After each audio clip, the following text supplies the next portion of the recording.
आज हम लोग सोशल साइंस के कुछ प्रश्नों के देखते हैं। जय मां Saraswati study centre social science class 10। इसमें 100 विषय से विक्स लिया गया है। हम लोग को बनाना है 40, लेकिन डिस्कशन हम लोग को करना है तो 1 से 48 प्रश्न को हम लोग डिस्कशन करेंगे। शुरू करते हैं पहला प्रश्न से।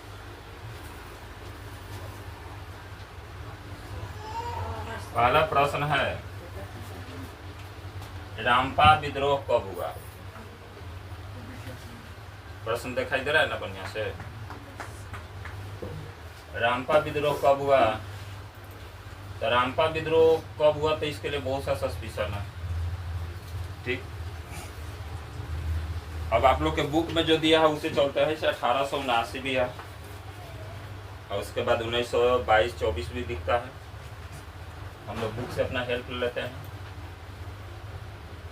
पुराने रामपा प्रदेश में भी अशांति थी, जहां 1916 में रामपा विद्रोह हुआ था, और 1922 से 24 में अलमुरी सीताराम रजू के नेतृत्व में विद्रोह की भूमिका। ठीक, इससे अब इसी के मद्देनजर रखते हुए हम लोग का पहला ऑप्शन क्या होगा? 1916 में एक लखनऊ समझौता भी हुआ था कांग्रेस द्वारा, जिसमें हिंदू, मुस्लिम, गरम दल, नरम दल सब लखनऊ अधिवेशन में भाग लिए थे। 1916 में जो लखनऊ समझौता हुआ था, 1917 में चंपारण सत्याग्रह भी हुआ था, सब कोई जानते हैं। चंपारण सत्याग्रह के बाद आप लोग अहमदाबाद और खेरा 1918, ठीक 18 दिया है तो इसलिए बता दे रहे हैं। ऑप्शन लिखना है तो बहुत सा सवाल उत्पन्न होता है। देखिए, पहला ऑप्शन 1916 में रामपा विद्रोह, पहला प्रश्न का आंसर हो गया। 1916 में लखनऊ समझौता, ये पूछेगा तो आपके लिए फायदेमंद है।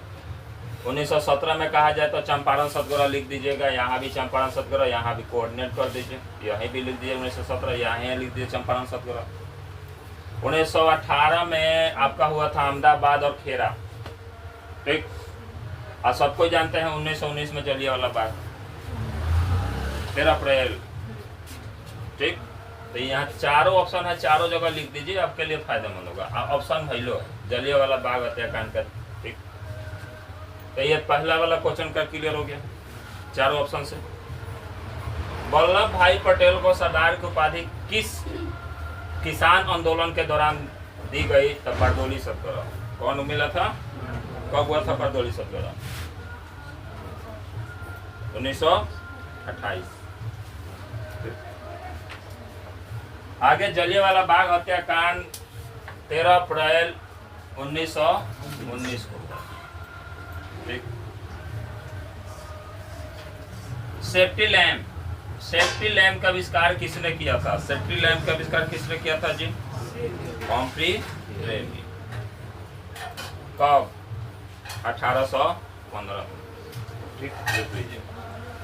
अच्छा, जेम्स हर्ग्रीव्ज और क्रॉम्पटन दोनों ने किया था स्पाइनिंग मशीन का आविष्कार। स्पाइनिंग, सूत काटने वाला स्पाइनिंग, लिख दीजिएगा स्पाइनिंग मशीन, जेम्स हर्ग्रीव्ज, ठीक। अब फ्लाइंग शटल जॉन ने किया था। फ्लाइंग शटल, जिसके पास पेपर है लिख लीजिएगा, फ्लाइंग शटल का किसने किया था? जॉन ने।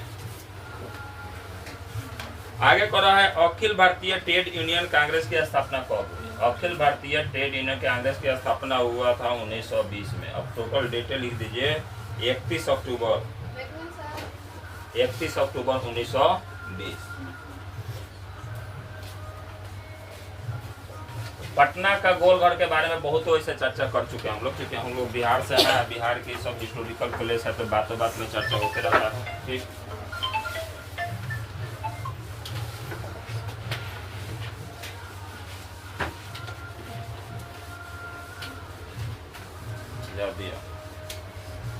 पटना में गोलघर किस उद्देश्य से बनाया गया था? तो हम लोग सबको जानते हैं कि उस समय जो अनाज भंडारण के लिए कोई ऐसा व्यवस्था नहीं था, तो अंग्रेजों द्वारा अनाज को भंडारण करने के लिए क्या किया गया था? पटना का गोलघर बनाया गया था, अनाज रखने के लिए, ठीक, सैनिक रखने के लिए नहीं। और बंद कमरा में कहाँ सैनिक रखिएगा?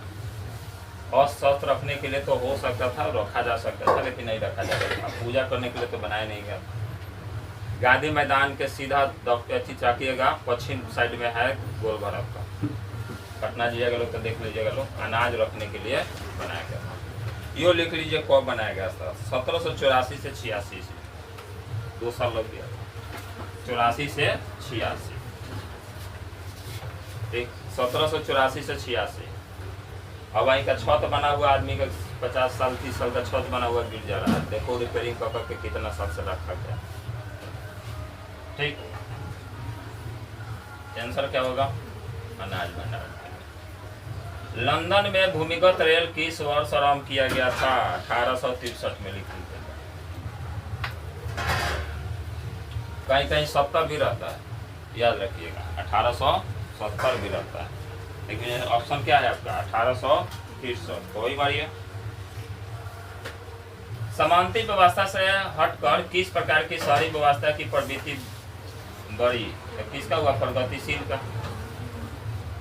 अंकरवाट का मंदिर कहाँ स्थित है, कंबोडिया, यो पढ़ाए हैं इतिहास में, वियतनाम वाला ये सब युद्ध वाला में, ठीक। अब यो लिख लीजिए, सम्राट सूर्यवर्मन द्वितीय द्वारा बनाया गया था। विश्व का सबसे बड़ा मंदिर है अंकरवाट में, आज भारत में नहीं, वियतनाम में, कंबोडिया, वियतनाम नहीं कंबोडिया में है। और यह सम्राट सूर्यवर्मन द्वारा बनाया गया था, सूर्यवर्मन द्वितीय द्वारा बनाया गया था, और ये 1112 ईस्वी से लेकर 53 ईस्वी तक बना। जेनेवा समझौता कब हुआ था, बता सकते हैं आप लोग, 1954 में। किसके किसके बीच, फ्रांस और वियतनाम के बीच।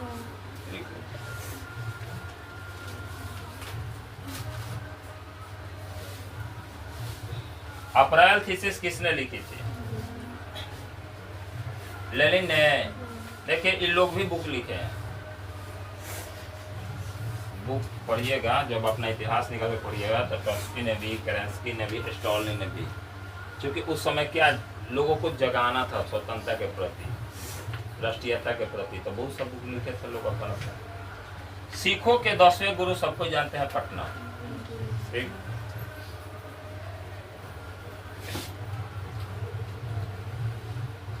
भारत में कोयले उद्योग का आरंभ कब हुआ, 1814 ईस्वी में,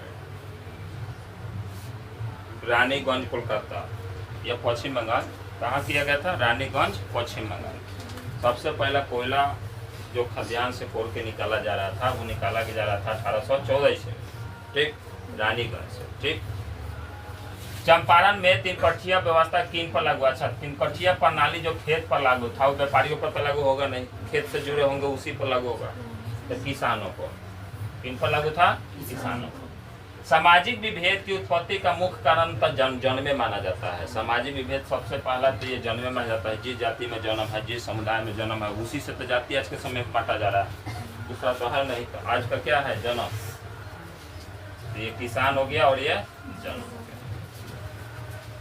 भारतीय संविधान का 73वां संशोधन अधिनियम लिखित में किससे संबंधित है जी, पंचायती राज से कि ग्राम कचौरी से, बोलिए लोग, पंचायती राज से, चलिए टिक मार लीजिए। 73वां पंचायती राज, 74वां नगर पालिका। नगर का प्रथम नागरिक किसे माना जाता है, महापौर को माना जाता है। पंचायतों के लिए निर्वाचन आयोग की नियुक्ति कौन करता है, अगर जब पंचायत की बात हो तो राज्यपाल ही करेगा, ठीक।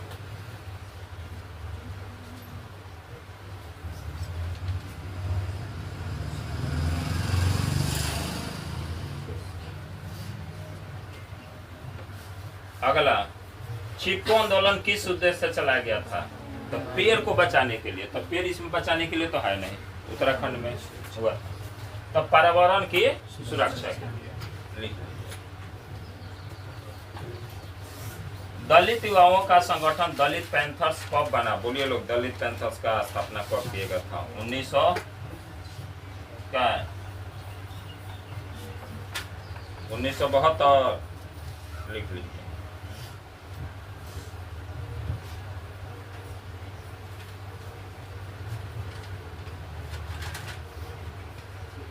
अब पोस्ट देखिए किसके द्वारा बनाया गया था, दलित पंथर का स्थापना किया गया था, तो नामदेव, किसके द्वारा, नामदेव और जेपी पवार।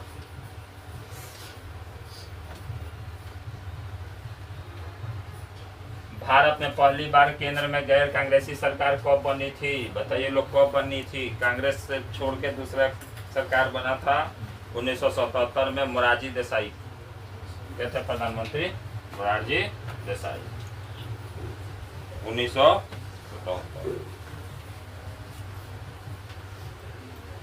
भारत में किस प्रकार के लोकतंत्र व्यवस्था है, अप्रत्यक्ष।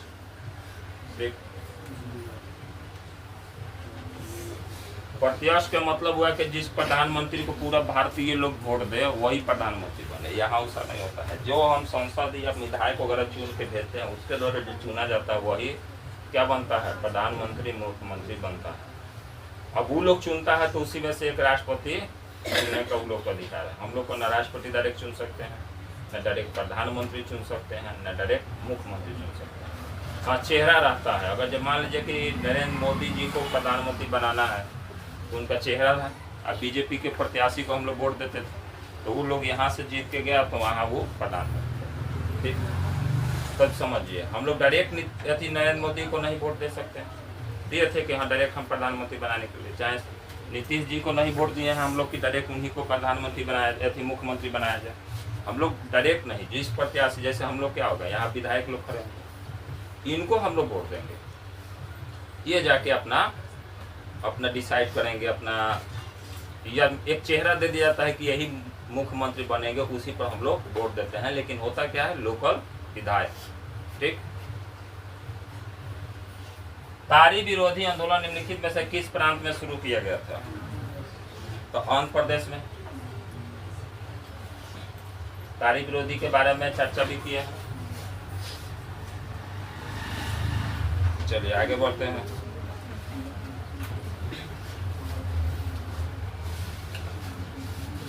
बिहार में संपूर्ण क्रांति के नेतृत्व में किसने किया, बोलिए। बिहार में संपूर्ण क्रांति जयप्रकाश नारायण, ठीक।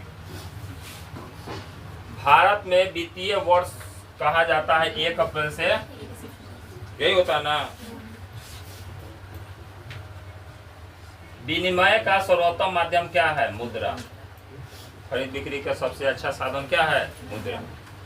आज सबसे अच्छा हो जाएगा पेटीएम, पे फोन और नेट बैंकिंग कर सकते हैं। बांग्लादेश की मुद्रा क्या है जी, टाका। भारत का रुपया, नेपाल का रुपया, पाकिस्तान का रुपया, अमेरिका का डॉलर, इंग्लैंड का पाउंड, ठीक। ये सब याद कर लीजिएगा। तो अब सब ठीक मार दिए हैं, लेकिन हम लोग का मेन आंसर क्या होगा, ये आय और उपभोग के अंतर को बचत कहते हैं। जितना कमाएगा खर्चा करेगा उसके बीच का जो बच जाएगा वही क्या हो गया, बचत। निम्नलिखित में भारत में आर्थिक विकास का श्रेय किसे दिया जा सकता है, बताइए। इनमें से सभी को दिया जा सकता है, ठीक। इनमें से सभी।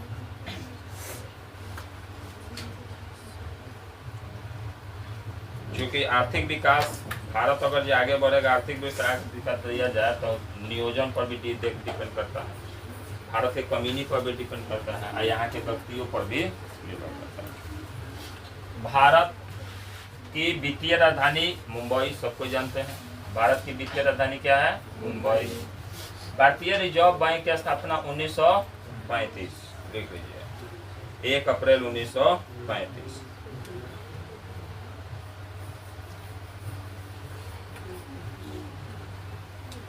अगला क्वेश्चन है, गैर संस्थागत यानी कोई सरकारी रोजगारी, कोई प्रदान नहीं है, कोई लाइसेंस नहीं है, तो सबसे ज्यादा आसान लोकप्रिय क्या है, महाजन। गांव से लोग जल्दी कर्जा, एक गारंटी लेके जाओ, कर्जा लेके चलो, होता है ना जी।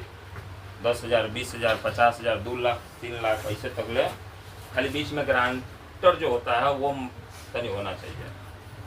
महाजन से तुरंत रुपया मिल जाता है।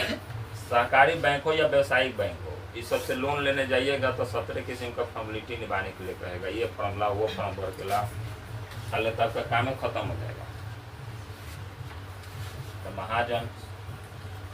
निम्नलिखित में कौन सा बीमारू राज्य नहीं है, 9वें में छुपा हुआ है बीमारू, बिहार, मध्य प्रदेश, कर्नाटक हटा दो, कर्नाटक छोड़ दो, कर्नाटक नहीं ना है, के से कर्नाटक, यही आंसर हो गया। यू से उड़ीसा लिख लो, यही शॉर्ट फॉर्म है बीमारू। ठीक। निम्नलिखित में कौन प्राथमिक क्षेत्र के अंतर्गत आता है? प्राथमिक क्षेत्र कृषि क्षेत्र को कहते हैं। कौन सा ऊर्जा स्रोत अनवीनकरणीय है? अनवीनकरणीय का मतलब फिर पुनः मिलने वाला नहीं है, खत्म हो जाएगा तो समाप्त हो जाएगा, कोयला। ठीक है, अगले प्रश्न की तरफ बढ़ते हैं। मुंबई हाई क्यों प्रसिद्ध है? खनिज तेल के लिए प्रसिद्ध है, कच्चा तेल। दक्षिण भारत की सबसे बड़ी नदी घाटी परियोजना कौन सा है? तुंगभद्रा। तुंगभद्रा नदी बनाएंगे। ठीक।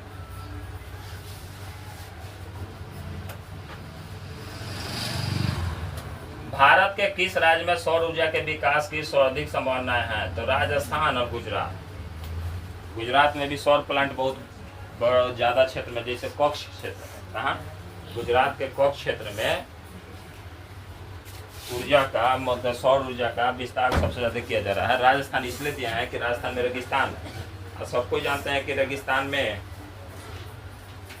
खेती तो होगा नहीं, तो सौर ऊर्जा प्लेट बिछा दिया जाए तो कम से कम बिजली तो मिलेगा। चरक का संबंध किससे है? भारत से ना है जी। चरक ऋषि, आयुर्वेद के जनक।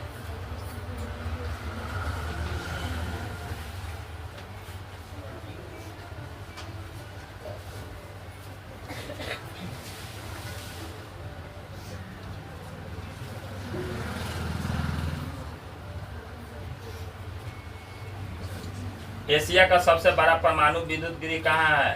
तारापुर, महाराष्ट्र लिख लीजिएगा। कलपक्कम कहाँ है जी? तमिलनाडु, यो लिख दीजिएगा, पूछता है। ननावड़ कहाँ है? उत्तर प्रदेश, यो लिख दीजिएगा। कैगा कहाँ है? कर्नाटक, यो जो पेपर है वो लिख लीजिएगा, पूछता है एग्जाम में। कौन सा राज्य भारत के जूट के लिए? पश्चिम बंगाल, जूट के लिए। ठीक, आज भी वहाँ चटकल चलता है सबसे ज्यादा। इनमें से कौन सा औद्योगिक अवस्थिति का कारक नहीं है? बताइए। जनसंख्या, चलिए मार लीजिए। इनमें कौन सा उपभोक्ता उद्योग है? तो चीनी उद्योग, डायरेक्ट खरीद के खा सकते हैं। भोपाल त्रसदी में मिथाइल आइसोसाइनाइड था, मिथाइल आइसोसाइनाइड था जो सबसे ज्यादा हानि पहुंचाया था। ये 3 दिसंबर 1984 को घटना हुआ था। स्वतंत्रता प्राप्ति के समय देश में सड़कों की कुल लंबाई कितनी थी? 1.46 लाख किलोमीटर। और वहीं तो हो गया है 66.71 लाख किलोमीटर, 66.71 लाख किलोमीटर। इनौड़ पतन किस राज्य में स्थित है? तमिलनाडु में। भूकंप से पृथ्वी के सतह पर पहुंचने वाला सबसे पहला तरंग जो होता है पी तरंग होता है। सूखा किस प्रकार की आपदा है? तो प्राकृतिक आपदा, मानव जनित आपदा तो है ही नहीं। यहाँ तक आप लोग का ऑब्जेक्टिव क्वेश्चन हम लोग फिनिश कर दिए। ठीक, अब बढ़ते हैं नेक्स्ट क्वेश्चन के तरफ, गैर वस्तुनिष्ठ। पहला क्वेश्चन दिखाई दे रहा है, स्वराज पार्टी की स्थापना और उद्देश्य की विवेचना करें। हम कुछ प्रमुख या यूं समझिए कि हम कुछ मुख्य प्रश्न लाए हैं जो 2025 में, जैसे खाना खाने के बाद होली सब वन बीता चाहिए, इसी प्रकार पढ़ने के बाद इसे चाहिए। ठीक, ये लाए हैं, कुछ डिस्कशन दे देते हैं प्रश्नों को। ठीक, अगर जब हम लोग लेसन पढ़ भी चुके हैं तो कुछ रिवीजन हो जाएगा, यानी ऑब्जेक्टिव के साथ साथ सब्जेक्टिव का भी आनंद लिया जाए। पहला क्वेश्चन है, स्वराज पार्टी की स्थापना और उद्देश्य की विवेचना करें। तो 1922 में कांग्रेस का गया में अधिवेशन हुआ, तो इसके अध्यक्ष चित्तरंजन दास थे। चित्तरंजन दास और मोतीलाल नेहरू ने कांग्रेस से माने असहमत होकर, माने इन लोग बोला कि ये काम कीजिए, कांग्रेस का अधिवेशन हुआ था तो ये अपना पक्ष रखा, लोग नहीं माना, तो ये अपना स्वराज पार्टी का घोषणा कर दिया। कौन कौन थे लोग? चित्तरंजन दास, मोतीलाल होकर पद त्याग करते हुए 1922 में स्वराज पार्टी की स्थापना कर दी गई। ठीक, आगे कह रहा है कि स्वराज पार्टी के अब पार्टी की स्थापना होगल की पार्टी का स्थापना 1922 में हुआ था। उद्देश्य क्या था? तो स्वराज पार्टी के नेताओं का मुख्य उद्देश्य था कि देश के विभिन्न निर्वाचनों में भाग लेकर व्यावसायिक सभाओं और सार्वजनिक संस्थाओं में प्रवेश कर सरकार के कामकाज में अवरोध पैदा किए गए। ये लोग चाह रहे थे कि हम अपना संस्था बनाया जाए, हम लोग भी जब अंग्रेज अपना कोई भी नियम कानून बना रहा है या कोई भी ऐसा फैक्ट्री प्रणाली भी बना रहा है तो उसमें हम लोग भी भाग लें, और कुछ गलत हो या सही हो उसके बारे में हम लोग भी निर्णय लें। आगे वे अंग्रेजों द्वारा भारत में चलाई गई सरकारी परंपराओं का अंत चाहते थे और उनकी नीति भी नौकरशाही की शक्ति को कमजोर कर दमनकारी कानूनों का विरोध करना और राष्ट्रीय शक्ति का विकास करना और आवश्यकता पड़ने पर पद त्याग कर सत्याग्रह में भाग लेना लोग का मेन उद्देश्य था। ठीक, अगला प्रश्न की तरफ बढ़ते हैं। ये सब इम्पोर्टेंट प्रश्न है, आप लोग भी याद कीजिएगा, लोग जब बेस्ट रहेगा। फैक्ट्री प्रणाली के विकास के किन्हीं दो कारणों को बताइए। फैक्ट्री प्रणाली क्यों बनाया गया? यानी पहला, फैक्ट्री प्रणाली के विकास के दो कारण है। नए नए यंत्रों का आविष्कार, इसलिए बनाया गया। गांवों में गृह उद्योग के समाप्ति, जिससे शहरों में सस्ते श्रम की। दूसरा, शहरों ने किन नई समस्याओं को जन्म दिया? शहर बना शुरू में तो कौन कौन सा समस्या उत्पन्न हुआ उसके बारे में देखते हैं। शहरों में श्रमिकों की संख्या धीरे धीरे बढ़ते हुए अत्यधिक हो गई। गांव का कामकाज बंद हो गया तो लोग कहाँ मूव करने लगे? शहर के तरफ। ठीक, अब शहर में जनसंख्या ज्यादा हुई भी करेगा। आज भी देखिएगा जहाँ टाउन है जहाँ जनसंख्या सबसे ज्यादा होगा। सरकार में लोक भावना अभी पनपनी नहीं थी, यानी पनपी नहीं थी। इस कारण शहरों में अनेक समस्याओं का जन्म हुआ। एक तो बेरोजगारी में वृद्धि होने लगी। जे कहे से कि चलो बाहर कमा जाओ, अब जाए लोग वहाँ तक काम मिले अले नहीं तो एगो दिक्कत है, माने जाइए कामे ना मिले तो क्या कीजिएगा? भूखमरिया धरेगा ना, तो बेरोजगारी की समस्या होने लगी। दूसरे उनको के लिए आवास की समस्या, माने नया नया जो लोग आवे गांव से ओकरा लगी रहे सहे के माने व्यवस्था भी नहीं था। शौचालय, स्नान घर की भी कमी थी। कहीं कहीं पे तो पिए जल की भी समस्या थी। स्वास्थ्य संबंधी भी कोई अच्छी व्यवस्था नहीं थी। श्रमिकों के अपने हितों की रक्षा के लिए श्रमिक संघ बनाए। सरकार भी चेती और संसद ने कुछ फैक्ट्री नियम बनाए और श्रमिकों के वेतन बढ़ा तथा काम के घंटे भी सीमित हो गए। पहले जम के खटवाया जाता था, सस्ता में लेबर मिल जाता था, लोग को मजबूरी था। गांव वाला कुटीर उद्योग बंद हो गया था तो शहर की ओर पलायन किया। वहाँ भी गए थे, इतना ना भीड़ था। कंपनी में 10 गो खटनिहार, जहाँ 10 गो लेबर खटना है वहाँ 20 आदमी अपन। आज ही के समय सिचुएशन है एक, अगर जब 100 गो सीट पर बहाली है तब 1 लाख से लेके 1 करोड़ तक ले फॉर्म भरा जाता है। ठीक, अब समझो 100 गो सीट 1 करोड़ फॉर्म भरा है, 4 करोड़ फॉर्म डाला है। अब देखिए अगर जो कभी रेलवे ग्रुप डी का बहाली है तो देखिए कितना फॉर्म डाला था, चूँकि उसमें देता है मिनिमम जो क्वालिफिकेशन है 10th पास। अब 10th पास पर बहुत रोजगार मिल जाते हैं।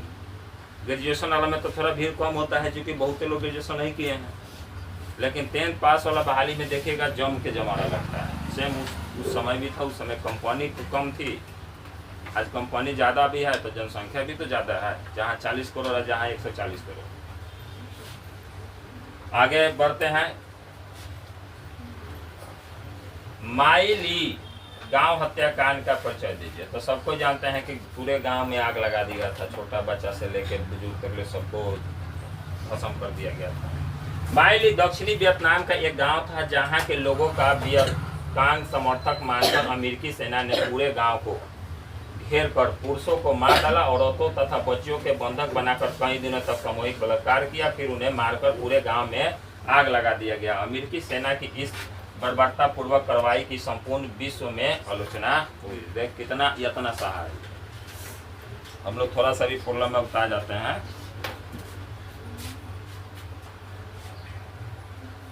अगला क्वेश्चन है, राष्ट्रवाद के उदय और प्रभाव की चर्चा करें। राष्ट्रवाद का उदय फ्रांस की क्रांति के फलस्वरूप हुआ था, क्योंकि वहीं से चला था राष्ट्रवाद का। क्रांति की सफलता से पूरे यूरोप में राष्ट्रवाद का लहर उठ गया। इसके फलस्वरूप अनेक छोटे बड़े राज्यों के उदय हुआ। बाल्कन क्षेत्र में छोटे राज्य और जातियों के समूह में राष्ट्रवाद की भावना पनपने लगी और जर्मनी, इटली, फ्रांस, इंग्लैंड जैसे देशों में राष्ट्रवाद इतनी कट्टरता से उभरा कि साम्राज्यवाद फैलने से एक दूसरे को होड़ करने लगे। यह राष्ट्रवाद की नकारात्मक एवं घृणित पक्ष था।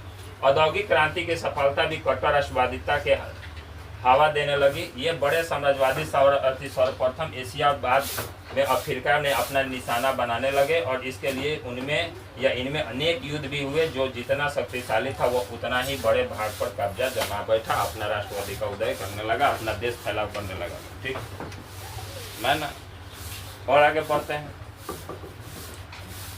एक तो उद्योग के लिए कच्चा माल आसानी से मिलने लगा, दूसरा यह कि तैयार माल का बाजार भी हाथ से आ गया। भारत के लिए इंग्लैंड, फ्रांस, पुर्तगाली, हॉलैंड और युद्ध हुए जिसमें इंग्लैंड विजयी रहा। हॉलैंड को तो भारत छोड़ना ही पड़ा, पुर्तगाल और फ्रांस एक कोने से सिमट कर गया और अफ्रीका को तो इन्होंने बपौती जमीन की तरफ बांटा। यह राष्ट्रवाद का घिनौना प्रभाव था।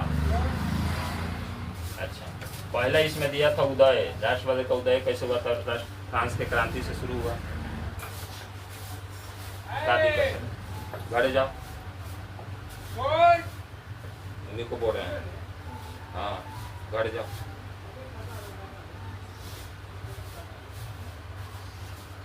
घर जाओ, घर जाओ। सविनय अवज्ञा आंदोलन के क्या परिणाम हुए? असहयोग आंदोलन के बाद सविनय अवज्ञा आंदोलन वह दूसरा आंदोलन था जो बड़े पैमाने पर देश भर में फैल गया। इस आंदोलन में महिलाओं, मजदूर वर्गों, शहर और ग्रामीण क्षेत्रों के गरीब अमीर सभी के सहभागिता थी। मध्य विद्यालय से कॉलेज तक के छात्रों का इस आंदोलन में सहयोग था। सविनय अवज्ञा आंदोलन ने श्रमिकों और कृषकों को भी प्रभावित किया। आंदोलन का परिणाम था कि फिरंगी सरकार को कांग्रेस के साथ बराबर के आधार पर बंटने के मजबूर किया जाए। दूसरा परिणाम जो महत्वपूर्ण परिणाम था वह था कि ब्रिटिश सरकार ने 1935 में भारत शासन अधिनियम पारित करना। अगला क्वेश्चन पढ़ते हैं, रूसी क्रांति के कारणों की विवेचना करें। बहुत इंपॉर्टेंट क्वेश्चन है, आप लोग देख सकते हैं लगातार 11, 17, 19 और 21। रूसी क्रांति के कारणों का विवेचना। रूसी क्रांति के बलशवी क्रांति अनेक कारणों का परिणाम था। ये कारण वर्षों से संचित हो रहे थे, माने सिज रहा था कि हाँ भाई अब एक दिन होगा धीरे धीरे। इस क्रांति के प्रमुख कारण निम्नलिखित हैं। पहले जार की निरंकुशता और अयोग शासन, सबको लिखते हैं। ये पहला जार निकोलस द्वितीय, जिसके शासनकाल में क्रांति हुई, राजा के दैवीय अधिकारों में विश्वास रखता था। वह प्रजा के सुख दुख के प्रति पूर्णतः लापरवाह था। गलत सलाहकारों के कारण जार की स्वेच्छा चरित्र बढ़ती गई और जनता की स्थिति बद से बदतर होती गई, एक कारण। दूसरा, कृषकों के यानी जितना किसान रहे लोग के दयनीय स्थिति था। रूस में जनसंख्या के बहुसंख्यक भाग कृषि पर निर्भर थे, परंतु उसकी स्थिति अत्यंत दयनीय थी। पूंजी का अभाव तथा करों के बोझ के कारण किसानों के पास क्रांति के सिवाय कोई विकल्प नहीं था। अगला कारण क्या था? औद्योगिकरण की समस्या। रूसी औद्योगिकरण